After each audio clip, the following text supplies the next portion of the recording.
Hello friends, आज हम करेंगे मिक्सचर एंड एलिगेशन। ये मिक्सचर एंड एलिगेशन के क्वेश्चन हैं। इनको हम किस तरह से करते हैं, जैसे कि क्वेश्चन नंबर 1 है 400 ml के मिश्रण में जिसमें 16% अल्कोहल, उसमें कितनी शुद्ध अल्कोहल मिलाई जानी चाहिए कि जिससे मिश्रण में अल्कोहल की सांद्रता 40% हो जाए। तो अल्कोहल कितना है? 16%। तो 16% जो अल्कोहल है उसमें कितनी प्रतिशत शुद्ध अल्कोहल जो है, यानी कि 400 मिलीलीटर में 16% अल्कोहल है। और शुद्ध अल्कोहल कितनी होगी? जिसमें अल्कोहल कितना होगा? 100%। शुद्ध अल्कोहल वो होगी जिसमें अल्कोहल कितना होगा? 100%। और ये 16%। अब कहता है कितनी शुद्ध अल्कोहल मिलाई जानी चाहिए जिसमें मिश्रण में अल्कोहल की सांद्रता 40%। कॉमन जो है वो कितना है? 40% जो है वो इनकी मिश्रण की सांद्रता हो जाए।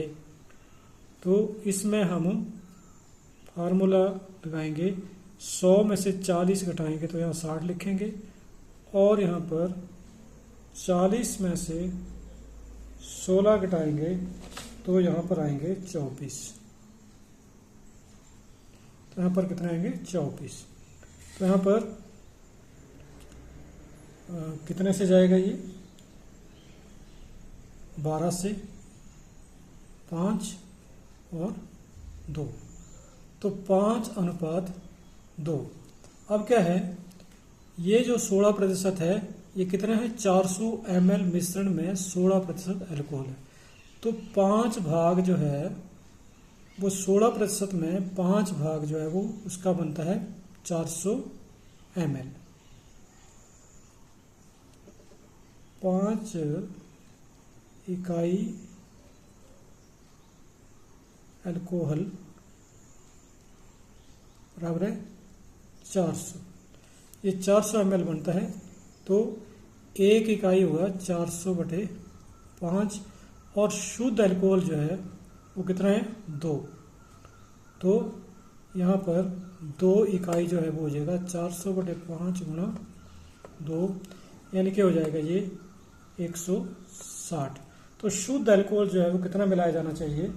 शुद्ध अल्कोहल 40% बनाने के लिए 40% मिश्रण बनाने के लिए शुद्ध अल्कोहल बराबर है 160 ml। 160 ml जो है वो शुद्ध अल्कोहल डालना पड़ेगा इसमें, ताकि 40% जो मिश्रण की सांद्रता है वो बन जाए, यानी कि कंसंट्रेशन जो है वो 40% हो जाए। किसी मिश्रण में दूध और पानी का आयतन के अनुसार 5:3। तो मिश्रण, पहला मिश्रण है, इसमें मिल्क और वाटर जो है वो 5:3 है। एक अन्य मिश्रण, दूसरा मिश्रण है, इसमें क्या है? पानी और दूध का, यानी दूध और पानी का, इसमें भी 3:1 हो जाएगा। पानी और दूध लिखा है तो दूध पहले आएगा, पानी बाद में। तो यहाँ पर जो मिलाना चाहिए कि प्राप्त होने वाला मिश्रण दूध और पानी, यानी कि कॉमन मिश्रण जो है कॉमन जो बनेगा इसमें वो बनेगा मिल्क रेशो वाटर जो है वो 7:3। अब इसको उसी तरह से हम करेंगे कि मिल्क 5:3। 5:3। अब क्या है, इसमें मिल्क कितना हुआ? 5, यानी कि हम मिल्क ही लेंगे अगर दोनों तरफ। तो 5 यानी कि 5/8 भाग मिल्क इसमें आ गया, और 3/4 भाग मिल्क दूसरे बर्तन में आ गया। और कॉमन बर्तन जो है उसमें मिल्क आया 7/10। 7×3=10, 7/10। और ये 3/4, 5/8। अब इनको हम घटाएंगे। तो घटाने के बाद आएगा, यहाँ पर आएगा 1/20, और यहाँ पर इसको घटाएंगे तो हमारे पास आएगा 3/40। 3/40। अब ये हो जाएगा यानी कि 40 अनुपात, ये 40 हो जाएगा और ये 60 हो जाएगा, तो हो जाएगा 2:3।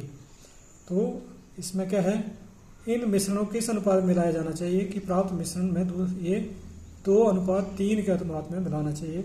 यानी कि ये पहले मिश्रण का हमने 2 भाग लेना है, दूसरे मिश्रण का 3 भाग लेना है, तो इसको मिलाएंगे तो 2:3 आएगा इसका आंसर। उसके बाद आता है एक बारटेंडर जो है वो 18 लीटर वाइन और सोडा का मिश्रण बनाता है। 30% सोडा है, सोडा के 40% बनाने के लिए इसमें कितना सोडा मिलाया जाना चाहिए।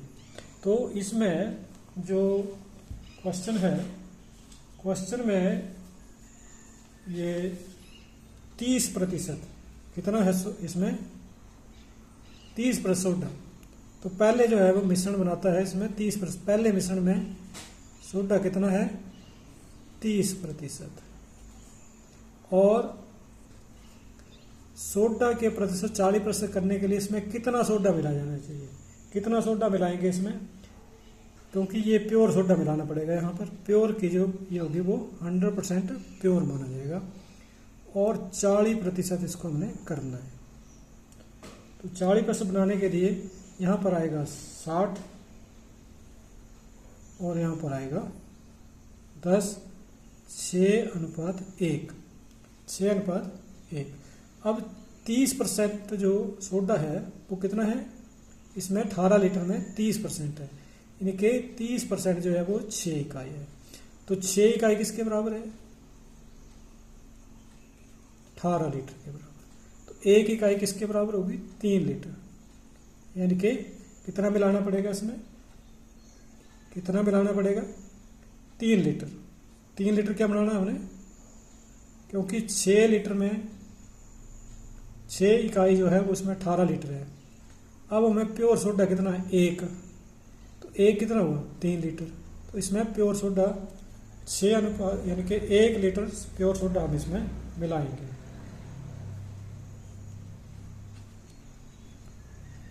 उसके बाद क्वेश्चन नंबर 4, इसमें आता है एक प्रयोगशाला में 2 बोतलों में क्रमशः 2:3, 7:3 के अनुपात में अम्ल और जल, एसिड और वाटर, एसिड और वाटर 2:5 और 7:3 अम्ल में जल में, इन दोनों की सामग्री को किस अनुपात में मिलाया जाए कि मिश्रण में अम्ल और जल का अनुपात हो जाए 2:3। तो कॉमन मिश्रण जो है वो इसमें एसिड और ये हो जाएगा 2:3, तो ये आएगा इसमें 2:3। अब हमने क्या करना है, इसको 2 और 5 हुए 7, 7 और 3 हुए 10, 2 और 3 हुए 5, यानी कि 7, 10 और 5, 7, 10 और 5 का जो एलसीएम आएगा, यानी कि ये आएगा हमारे पास 7, यह आएगा 10 और यह आएगा 5। इसका जो एलसीएम आएगा 7, 10, 5 का एलसीएम 70 आएगा। तो 7 यानी कि इसको गुणा करनी पड़ेगी, 7 है तो कितने से गुणा करनी पड़ेगी 10 से, और ये 10 है तो इसको गुणा करनी पड़ेगी 7 से, और ये 5 है तो यहाँ गुणा करनी पड़ेगी 14 से। तो कितना आएगा हमारे पास, 10 से गुणा करके आएगा 20, और 7 में आएगा 50, और 7 से गुणा करके आएगा 49 और 21, और यहाँ 14 से गुणा करके आएगा 28 और आएगा 42, 28 और 42। अब क्या करना हमने, कॉमन यहाँ अगर हम एसिड को लेंगे तो एसिड जो हमारे पास आया, एसिड जो है पहले में 20, दूसरे में 49 और कॉमन में 28, कॉमन में 28। तो इसमें से इसको घटाएंगे तो 21 आएगा और इसमें से इसको घटाएंगे तो 8 आएगा। तो 21 अनुपात 8 जो है वो इस मिश्रण को मिलाएंगे हम तो 21 अनुपात 8 का अनुपात होना चाहिए। तो उसके बाद क्वेश्चन नंबर 5 हम करते हैं।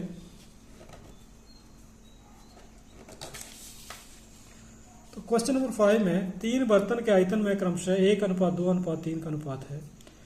तीनों बर्तनों में ए बी प्रकार के द्रवों की क्रमशः 2 अनुपात 3, 3 अनुपात 7, 1 अनुपात 4। तो ए और बी दो द्रव हैं, ए अनुपात बी। ये पहले में कितना है 2 अनुपात 3, दूसरे में ए अनुपात बी कितना है 3 अनुपात 7 और तीसरे में है 1 अनुपात 4, 1 अनुपात 4। तो ये 3 बर्तन हैं। तो इसमें हमने पहले इसका हम उसी तरह से हम पहले एलसीएम ले लेते हैं इसका 5, 10 और 5। इसका एलसीएम आएगा 10, ये 5 और ये 10 और ये 5। तो एलसीएम आएगा 10। तो 10 के लिए हमने यहाँ कितने से गुणा करनी पड़ेगी 2 से, और यहाँ करनी पड़ेगी 1 से, और यहाँ करनी पड़ेगी 2 से। अब 2 से गुणा हो गए, 1 से गुणा हो गए, 2 से गुणा। अब क्या है 3 बर्तन के आयतन 1 अनुपात 2 अनुपात 3 है। तो हमने आयतन के से भी गुणा कर देने, 1 गुणा 2 गुणा 3। अब ये हुई हमारे पास 2, 4 अनुपात 6 और ये हो गया, ये 1 से गुणा कर रहे हैं तो यहाँ 2 से हुई तो 6 अनुपात 14, यहाँ 6 से हुई 6 अनुपात 24, 6 अनुपात 24। तो ये हुआ। अब क्या कहता है तीनों प्रकार के मिश्रण को बर्तन में मिला दिया जाता है तो बनने वाले मिश्रण में द्रव ए और बी के बीच का अनुपात ज्ञात करो। तो ए और बी का जो अनुपात बनेगा 4 और 6 10, 10 और 6 16, 4 और 6 और 14 20 और 14 24 44। तो ये 16 अनुपात 44 आ गया। दोनों ये तीनों को हमने मिला दिया, इसके 4 है इसके 6, और आयतन जो है इसका 1 अनुपात 2 अनुपात 3। तो पहले हमने एलसीएम लिया किसका 3 और 2 5, 7 और 3 10, 4 और 1 5, इनका एलसीएम लिया 10 है। अब 10 बनाने के लिए हमने क्या किया, इसको 5 है तो 5 दूने 10, 2 से मल्टीप्लाई हुआ, फिर इसको किससे मल्टीप्लाई हुआ क्योंकि 10 है ये भी 10 है तो 1 से मल्टीप्लाई हुआ, फिर यहाँ पर ये 5 है ये 10 है तो 2 से मल्टीप्लाई हुआ, फिर हमने जो आयतन है इसके 1 अनुपात 2 एक आयतन से भी गुणा कर देनी, 1 गुणा 2 गुणा 3, फिर हमारे पास ये आएगा 2, 2 दूने 4, 2 3 6, ये भी 2 गुणा 1 2 हुए 6 हुए और ये 14 हुए, 3 और 6 हो गए, 6 को 1 से और 24। अब तीनों को जब मिलाएंगे 4 और 6 10 और 6 16 हो जाएगा, 6 और 14 20 और 44 हो जाएगा। तो ये 4 अनुपात 11, ये इनका आंसर आएगा 4 अनुपात 11। उसके बाद अगला क्वेश्चन, ए और बी सोने और तांबे के दो मिश्र धातुओं जो धातुओं को क्रमशः 7 अनुपात 2 7 अनुपात 11 के अनुपात मिश्रित करके बनाए जाते हैं। सोना है और तांबा है, तो सोना क्या है गोल्ड और कॉपर, गोल्ड और कॉपर। तो इसमें पहला जो है वो है पहली मिश्र धातु है 7 अनुपात 2, फिर दूसरी है 7 अनुपात 11, 7:2 और 7:11 के अनुपात मिश्रित करके बनाए जा गए हैं। यदि तीसरा मिश्र धातु सी बनाने के लिए मिश्रित धातुओं को बराबर मात्राएं पिघलाई जाती हैं तो सी में सोने और चांदी का अनुपात क्या होगा। तो ये 7 हैं और ये 7:2 है और ये 9 हो जाएंगे और ये 18 हो जाएंगे।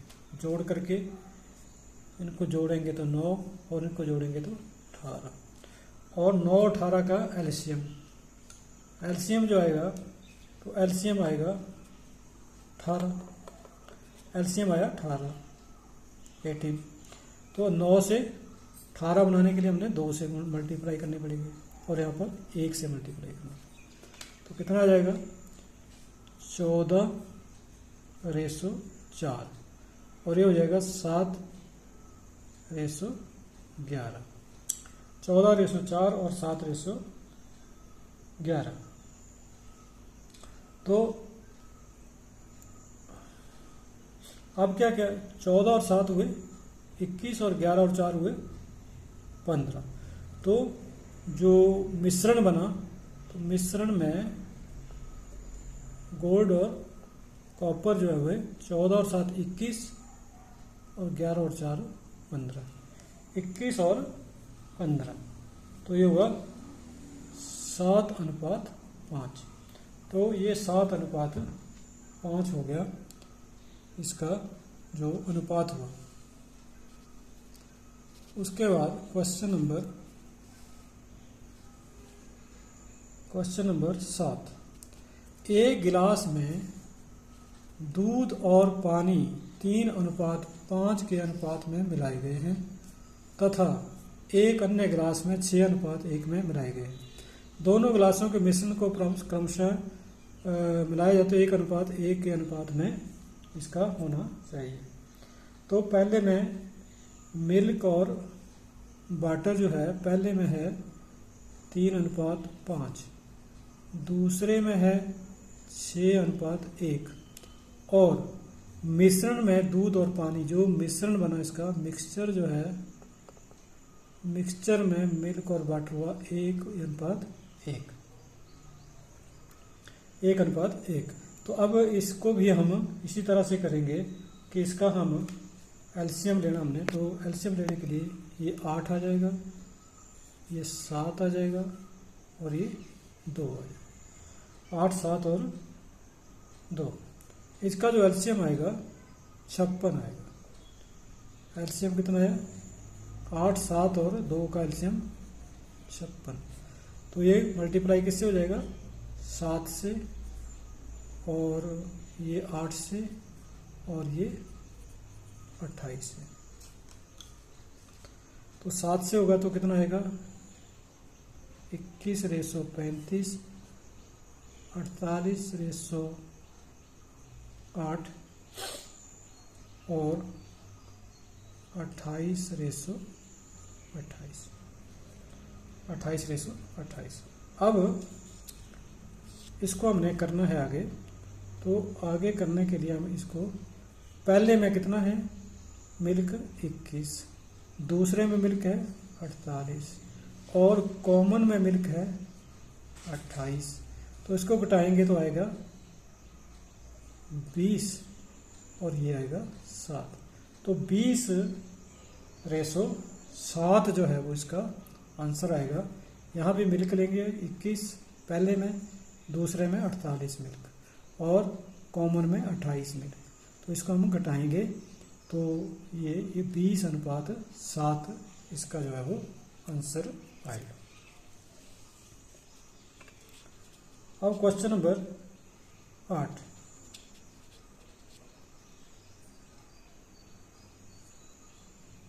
Question number 8। व्यापारी 50 किलोग्राम चीनी जो है कुछ लागत 8% लाभ पर और 18% लाभ पर, यानी कि कुछ जो है वो बेचता है 8% लाभ पर और कुछ बेचता है 18% लाभ पर। यदि उसका औसत लाभ जो है वो कितना है 14, औसत लाभ कितना है 14। तो 18% लाभ पर उसने कितनी चीनी बेची? तो यह है 4 और यह है 6, यानी कि 2:3। 8% वाली चीनी उसने 2 भाग और 18% वाली चीनी 3 भाग। जिसका 18% लाभ था वो 3 भाग और जिस पर 8% लाभ था वो 2 भाग चीनी जो है उसने बेची। तो कितनी चीनी थी? 50। तो 18% लाभ वाली चीनी कितनी होगी? 18% लाभ वाली चीनी कितनी? 2 और 3 5 हुए, तो 3/5। और कुल चीनी कितनी थी? 50 किलो। तो 30 किलोग्राम जो चीनी है वो उसने 18% लाभ वाली जो चीनी है वो बेची 30 किलोग्राम। और जो 8% लाभ वाली चीनी थी वो कितनी? 20%। तो इस तरह से ये क्वेश्चन हुए। तो इसको वीडियो को देखने के लिए आपका बहुत बहुत धन्यवाद।